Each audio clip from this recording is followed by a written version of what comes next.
Hello everyone, welcome to our channel ICME education. और इस video में हम लोग देखने वाले हैं नेटवर्क थ्योरी के कॉन्सेप्चुअल क्वेश्चन सीरीज का ये नेक्स्ट क्वेश्चन मेरे पास लिखा हुआ है। ठीक, अब इसमें हम लोग यहाँ पे बहुत सारे कॉन्सेप्ट सीखेंगे यहाँ पे पावर से रिलेटेड, तो आप लोग ध्यान से इस वीडियो को देखना लास्ट तक। और मैंने इस क्वेश्चन को अपलोड भी किया हुआ था अपने फेसबुक ग्रुप में, तो होप सो आप लोग सॉल्व किए भी होंगे।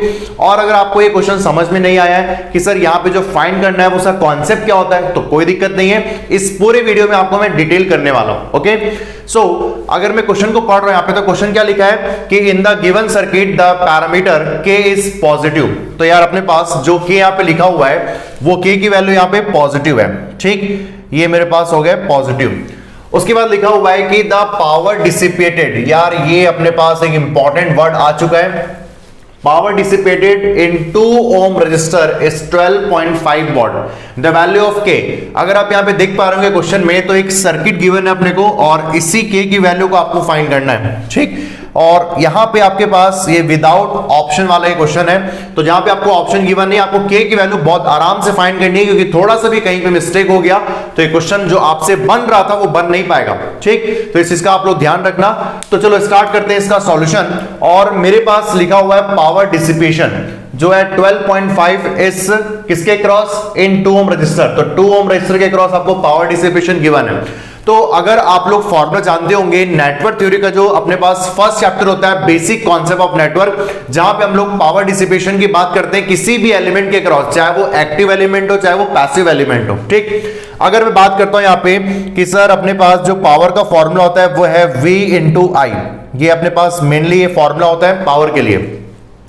अगर आप लोग यहाँ पे रजिस्टर की बात करते हो तो रजिस्टर के लिए 3 फॉर्मूले यूज होते हैं sir, P is equal to V into I, दूसरा फॉर्मूला होता है मेरे पास sir V square divide by R, और एक और फॉर्मूला मेरे पास होता है sir I square R। So अपने कन्वीनियंट के अकॉर्डिंगली हम लोग यहाँ पे फॉर्मूले को चूज करते हैं कौन सा फॉर्मूला आपको यूज करना चाहिए। ठीक, अगर मैं ध्यान से देख रहा हूं यहाँ पे कि सर ये 2 ओम रजिस्टर के क्रॉस, इस रजिस्टर के क्रॉस 12.5 यहाँ पे लिखा हुआ है 12.5। ठीक, तो यार 12.5 आपको तो पता ही है कि 3 टाइप के एलिमेंट्स होते हैं। अगर मैं बात करूं रजिस्टर का, तो रजिस्टर ऑलवेज पावर डिसिपेट करता है। अगर मैं इंडक्टर की बात करूं तो वो भी पावर डिसिपेट करता है लेकिन स्टोर भी करता है एनर्जी। और अगर मैं कैपेसिटर की बात करता हूं तो वो भी एनर्जी या पावर डिसिपेट करता है और स्टोर भी करता है, ये प्रॉपर्टी होती है। लेकिन ये सेम प्रॉपर्टी अपने पास रजिस्टर के लिए एप्लीकेबल नहीं होती है, इसमें सिर्फ और सिर्फ पावर डिसिपेट होता है। ठीक, तो यहां पे पावर डिसिपेशन की बात हो रही है, तो भाई आपको लिखा हुआ है कि 2 ओम के अक्रॉस जो पावर डिसिपेशन है वो है 12.5। ठीक, आप ध्यान से देखो मेरी बात, यहां पे ध्यान सुनना आप लोग कि सर इस रजिस्टर के क्रॉस आपको वोल्टेज V0, ये जो कि अननोन है अपने पास, ये V0 और ये 2 ओम, मतलब वोल्टेज और रजिस्टर के वैल्यू की यहां पे बात हो रही है। तो इसके अकॉर्डिंग आपको कौन सा फॉर्मूला यूज करना चाहिए सर, ये सेकंड नंबर फॉर्मूला। और सेकंड नंबर फॉर्मूला अपन क्या लिखने वाले हैं sir, V square divide by R। ठीक, आपको रजिस्टर की वैल्यू पता है और इसके क्रॉस वोल्टेज कितना है सर, V0 स्क्वायर। ठीक, तो यहां से अगर मैं V0 के वैल्यू फाइंड कर लूं तो 12.5 इंटू 2 हाउ मच सर, 25। तो यहां से मेरे पास V0 की वैल्यू आ गई सर 5 वोल्ट्स। ये आपको बहुत आसानी से यहां पे कैलकुलेट होते हुए दिख रहा होगा। ठीक, इसका मतलब है कि सर ये V0 की वैल्यू अगर मैं यहां पे इस पूरे सर्किट को चेंज करूं तो ये हो गया मेरे पास प्लस और माइनस 5 वोल्ट्स। इसका मतलब है कि अगर मैं इसको लिखूं तो ये हो जाएगा मेरे पास सर 5K। कोई दिक्कत अपने को नहीं। ठीक, अब देखो यहाँ पे जो पावर डिसिपेशन गिवन था, तो अपने पास ऑलरेडी अगर मैं ध्यान से देखता हूं इस क्वेश्चन को, तो इस क्वेश्चन में क्या लिखा हुआ है सर, 5 वोल्ट्स। ठीक, तो 5 वोल्ट्स ये 2 ओम रजिस्टर के क्रॉस है और आपको यहाँ पे पता चल गया कि ये मेरे पास 5K है। अगर आप ध्यान से देख रहे होंगे यहाँ पे, अगर मैं इस नोट पे अगर मैं एक KCL फॉर्म करता हूं, सर आप KCL पे क्यों गए, आपका ये अप्रोच क्यों हुआ, तो भाई इसका डाउट ये क्लियर होना चाहिए कि अपने पास ये ब्रांच में करंट पता है कितना है sir, 5K, that is okay. इस ब्रांच में आपको करंट पता है 5 एम्पीयर करंट है। और अगर मैं इस ब्रांच की बात करता हूं तो मैंने यहां पे क्या बोला कि मैंने एक रजिस्टर यहां पे लिया हुआ है। ठीक, अगर मैं यहां पे रजिस्टर 2 ओम लिया हुआ है तो मैंने करंट लिया हुआ, और करंट की वैल्यू अगर मैं ओम्स लॉ के अकॉर्डिंग देखता हूं तो करंट का फॉर्मूला क्या होता है सर, V बाई R। ये अपने को तो बचपन से पता ही है। ठीक, तो V बाई R की अगर बात करते हैं तो यहां पे मेरे पास वोल्टेज है 5 और उसका रेजिस्टर की वैल्यू है 2, मतलब कि बोल सकता हूं मैं सर 2.5 एम्पियर। ये अपने पास करंट आ चुका है, ठीक। इसका मतलब है कि इस नोड के अक्रॉस आपको 3 ब्रांचेस हैं और तीनों ब्रांचेस में मजे की बात यह है कि तीनों ब्रांचेस में करंट आपको पता है।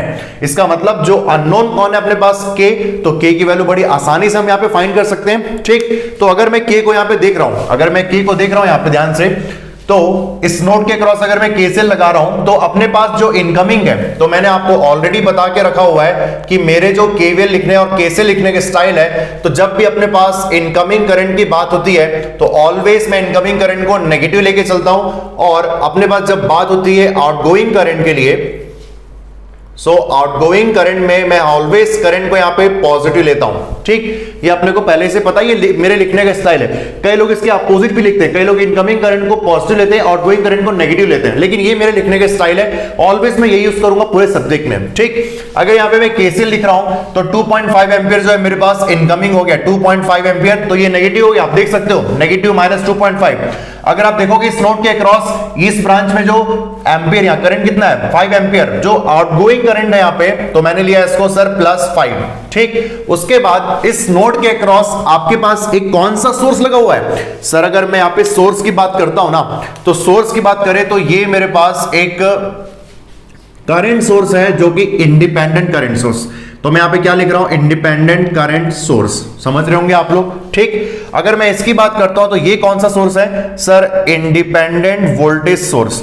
क्या आपको मेरी बात समझ में आ रही है, ठीक। उसके बाद अगर मैं इसे पॉइंट आउट करता हूं तो ये करंट सोर्स तो है, ठीक, करंट सोर्स तो है, लेकिन ये किस वेरिएबल पे डिपेंडेंट है सर, V नॉट पे। और V नॉट है क्या सर, V नॉट एक्चुअली में इस 2 ओम रजिस्टर के क्रॉस वोल्टेज है। इसका मतलब कि ये डिपेंडेंट सोर्स तो है, डायमंड शेप में गिवन है, और ये करंट सोर्स है, लेकिन डिपेंडेंट किसमें है, वोल्टेज पे। इसका मतलब sir voltage dependent current source. क्या आपको मेरी बात समझ में आई, ठीक। अब देखो बस आंसर हम देने वाले हैं। तो अगर मैं सोर्स की बात करता हूं तो ये करंट सोर्स है, इसका इनकमिंग करंट इस नोड के क्रॉस अपने पास दिख रहा है कि सर ये है +5K। नहीं, यहीं पे मिस्टेक होता है, अपन देख रहे हैं यहाँ पे इनकमिंग करंट को, ये हो गया मेरे पास माइनस। तो ऐसे मिस्टेक बहुत होते हैं, एग्जाम में तो होते ही है, आपको ध्यान रखना है सब चीजों का, क्योंकि fill in the blank question है ये।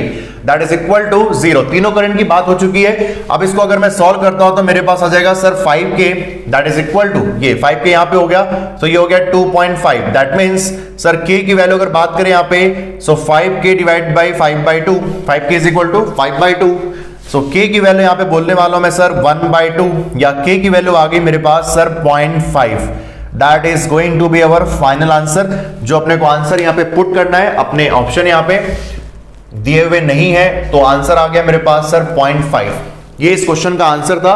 और इस क्वेश्चन में आप लोगों ने देखा कि कैसे एक रजिस्टर के क्रॉस या किसी भी एलिमेंट के क्रॉस मेरे पास अगर पावर डिसिपेशन गिवन है, पावर की वैल्यूज गिवन है, यहाँ पे 12.5 जो गिवन था, कैसे उसको मैंने यूज किया और उससे अदर वेरिएबल या किसी भी एलिमेंट की वैल्यू को फाइंड किया हुआ है, ठीक। सो हम लोग यहाँ पे मिलते हैं नेक्स्ट वीडियो में, जहां पे हम लोग और भी अच्छे क्वेश्चन की बात करने वाले हैं। तो आप वेट करिए नेक्स्ट वीडियो का, और नए क्वेश्चन में बढ़िया सा लेके आने वाला हूं। Okay, so bye bye class, thank you.